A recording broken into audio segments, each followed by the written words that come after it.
Γυρίσαμε. Το ξέρεις το Φύρι το πας. Να τα ακούσεις, κάνεις και πλακίτες. Παππού. Μαμακόπουλε, ναι. Αυτή μου συνάδελφοι, ο παππούς σας εύχεται καλή θητεία. Έτσι. Καλή σύνταξη. Έτσι. Φυρί το πάει να τα ακούσεις. Εντάξει, αφού Φυρί το πάει. την είδε τώρα για Μαμακόπουλος και κάνει και Εντάξει. πλάκες. Αυτά τι να Κατάλαβες. κάνετε μαλακές, να μην μας σας κόψει τα βίλα μπορείτε, θα κάνω 2 μέρες, τι θέλετε τώρα. Θα πάρω τηλέφωνο, πάω στο διοικητή, θα σας γαμίσει το... σας πέταγε να πούμε. Αρχίδια. Λοιπόν. Γιατί πήγες μισή ώρα καθυστερημένος. Τι Αδικαιολόγητος. αδικαιολόγητος. Τι αδικαιολόγητος. Πες μου γράμμα για την άλλη να πούμε και δεν πρόλαβα να αρχίσω και δεν πήγα. Άρχισα να πω. Τι μου λες αδικαιολόγητος. Εντάξει. Γαμούσα την άλλη και δεν πρόλαβα να τελειώσει και. Εντάξει, ναι, αλλά και εμένα μου παίρνει η αστυνομία και μου βρίζει τον μπούτσο να πούμε κάτι και λίγο γιατί δεν μπαίνετε. Έτσι, τι τραγουδάγατε. Πες μου τι τραγουδάγατε. Τη γενιά των εφέδρων. Γιατί. Την ξέρεις. Όχι τόσο καλά. Όχι τόσο καλά. Ήθελα να την εξασκηθούμε. Εντάξει, για να. Εντάξει τώρα. Αρχιδιές, παπαριές να πούμε. Λοιπόν, και πού είναι λίγο Μόσιο. Λοιπόν, τις σημαίες, κοιτάξτε να τις έχετε βάλει καλά, γιατί το αρχίδι στο Λουξεμβούργο τις είχε βάλει ανάποδα και τρέχαμε τελευταία στιγμή, το παπάρι να πούμε.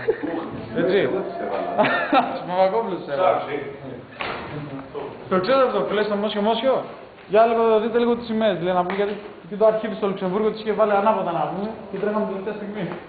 Είχε κάνει μια τελετή λέει στο Λουξεμβούργο. Και κάπου και τις είχε βάλει ανάποδα.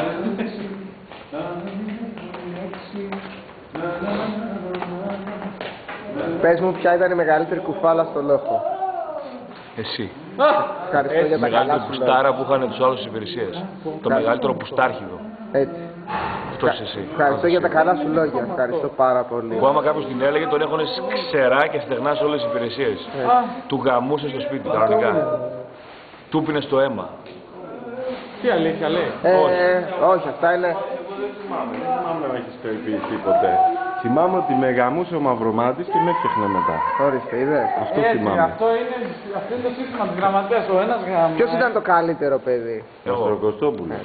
Αντικειμενικά. Αντικειμενικά. Όχι επειδή είσαι μπροστά. Όχι. Και όταν λείπεις τα ίδια λέει. Όχι, τον αυτό μου ήταν ο καλύτερος. Ο Μαστροκοστόπουλος και άλλος ένας, αλλά δεν θυμάμαι το όνομά του. Και ποιος ήταν και το μεγαλύτερο νούμερο. Το μεγαλύτερο νούμερο, ο Μπουρτσίδης.